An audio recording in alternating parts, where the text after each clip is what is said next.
శ్రీ గురుభ్యో నమః.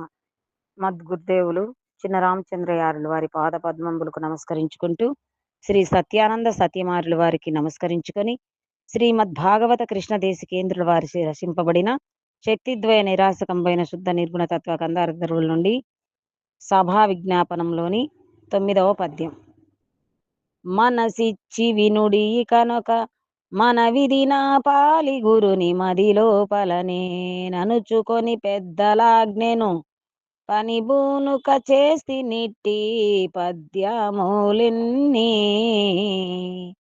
తప్పోపులేర్పడదిద్దుండన్నీ గణమాతి మంతులు గనుకనే ప్రార్థిస్తి నను మీ కటాక్షే క్షణముల వీక్షింపుచు పద్యములిన్ని తప్పోపులేర్పడదిద్దుండన్నీ. మద్గురుదేవులు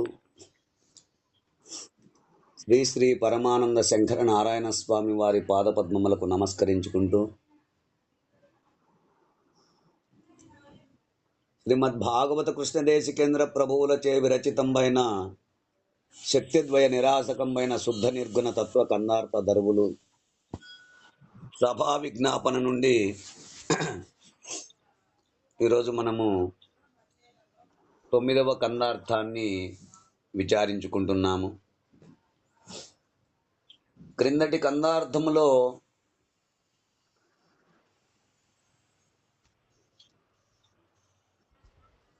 గ్రంథకర్త గురు పరంపరాభివర్ణనము తెలియచేస్తున్నారు అంటూ మనము తెలియజేసుకున్నాం.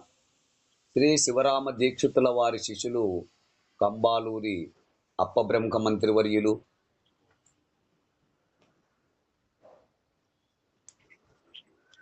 వీరి శిష్యులు పరశురామ సీతారామస్వామి. ఇట్టి శ్రీ సీతారామస్వామి వారి శిష్యులు ఈ గ్రంథ రచయిత అయిన శ్రీ భాగవత కృష్ణదేశికులు అను గురు పరంపరను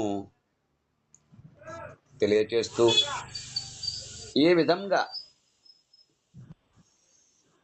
వారి గురువు గారి చెప్పిన బోధను ఈ కందార్థములుగా ప్రకటపరిచినట్లుగా తెలియజేస్తూ ఉన్నారు. అట్టి బోధను ఈ కందార్థ రూపముగా వినిపించుచున్నాను, మీరు ఉత్సాహముతో ఈ బోధ వినుండి అని గ్రంథకర్త తెలియచేసినట్లు మనము క్రిందటి కందార్థములో విచారించుకున్నాం.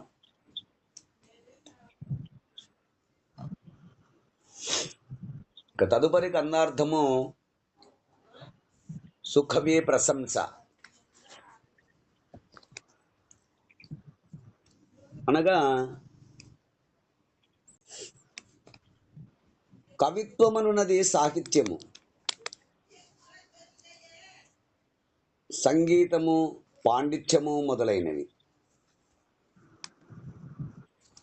కవిత్వమునున్నది సాహిత్యము, సంగీతము, పాండిత్యము మొదలైనవి. కానీ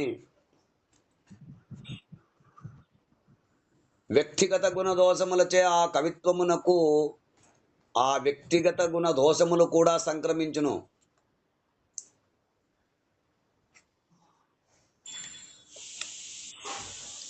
ఆ గుణదోషములచే వాటి ప్రభావం ప్రచారములోను సమాజం మీద కనపడుతుంది.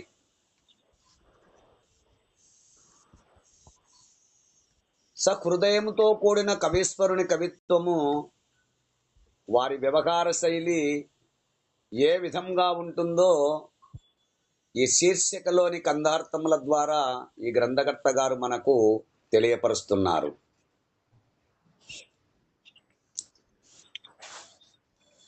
మనసిచ్చి వినుడి ఇక నొక మనవిది నా పాలి గురుని మదిలోపల నేను నుచుకొని పెద్దలాజ్ఞను పని భూనుక చేస్తి నెట్టి పద్యమూలిన్ని తప్పొప్పులేర్పడదిద్దుండన్నీ. ఘనమతి మంతులు గనుకానే ప్రార్థిస్తే నన్ను మీ కటాక్షే క్షణముల వీక్షింపుచు పద్యములిన్ని తప్పొప్పులేర్పడదిద్దుండన్ని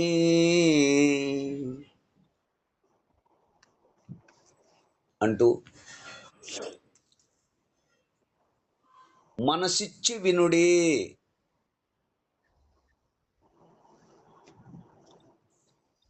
అయ్యా, ఇక్కడ మనసిచ్చి వినుడి అంటే, అయ్యా మనసు ఇచ్చట ఉంచి వినండి. ఎక్కడ ఉంచాలి మనసు? ఇచ్చట ఉంచి వినండి. అంటే మనస్సును జ్ఞానేంద్రియ పంచకము నుండి, గ్రహింపబడే విషయ పంచకము నుండి వేరు చేసి,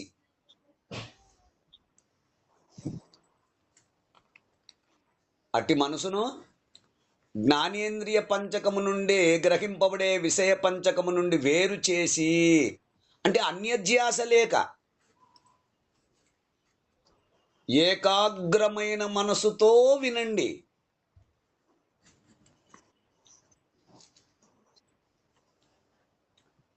ఇకనొక మనవిది,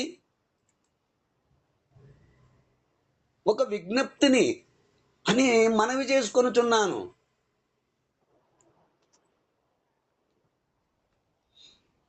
ఇది నా పాలి గురుని మది లోపల నేనుచుకొని, అంటే నాకు జ్ఞానమును ప్రసాదించిన నా పాలిటి సద్గురుమూర్తి శ్రీ పరశురామ సీతారామస్వామి గారిని మనస్సులో ప్రార్థించుకొని, అంటే నా మనస్సులో నిలుపుకొని, పెద్దల ఆజ్ఞను పనిబూనక చేస్తే ఇట్టి పద్యములిన్ని.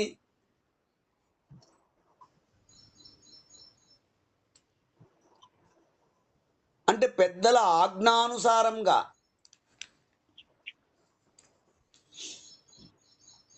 కర్మన మనస వాచ గురుమూర్తి నిర్దేశించిన జీవన విధానముతో ఈ పరిపూర్ణ బోధను అనగా గురువు అనుగ్రహము ద్వారా నేను గ్రహించి,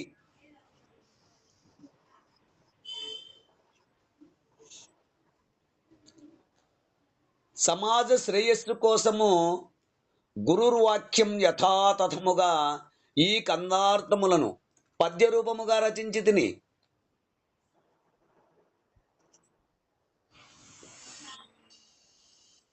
ఇందలి రహస్యము ఏకాగ్రమైన మనసుతో వింటే గాని అనుభూతికి రాదు. కనుక తప్పొప్పులు ఏర్పడదిద్దుండన్ని అంటే భాష యందు ఏ విధమైన లోపాలున్నా అవి సరిదిద్దండి.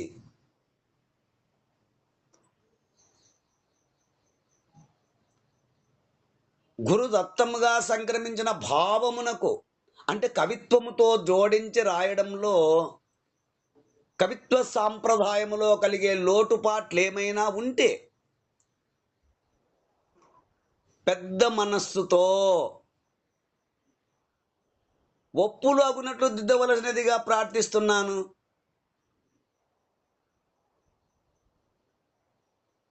ఎందుకంటే ఘనమతి మంతులు గనుకానే ప్రార్థిస్తే, పెద్దలైన మీరు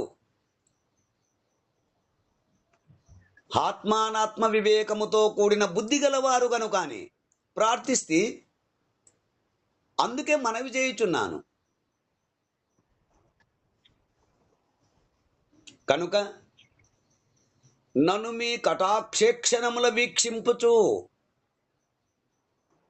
అంటే నన్ను మీ దయాదృష్టితో చూచి ప్రేమతో అనుగ్రహముతో ప్రోత్సహించే విధముగా పద్యములన్నీ తప్పొప్పులు ఏర్పడదిద్దుండన్ని. అంటే ఇందులో ఏమైనా తప్పులున్నచో గొప్ప బుద్ధిమంతులైన సాంప్రదాయకులను మాత్రమే దిద్దవలసినదిగా ప్రార్థించిరి. ఎవరిని పడితే వారిని కాదు. గొప్ప బుద్ధిమంతులైన సాంప్రదాయకులను మాత్రమే దిద్దవలసినదిగా ప్రార్థించిరి అంటూ మనకు ఈ కందార్థము ద్వారా వివరణను తెలియజేస్తున్నారు. ఈ కందార్థ భావాన్ని మీరు కూడా అందుకుంటారని కోరుకుంటూ జై గురుదేవ. జై గురుదేవ. దేవా. జై గురుదేవ.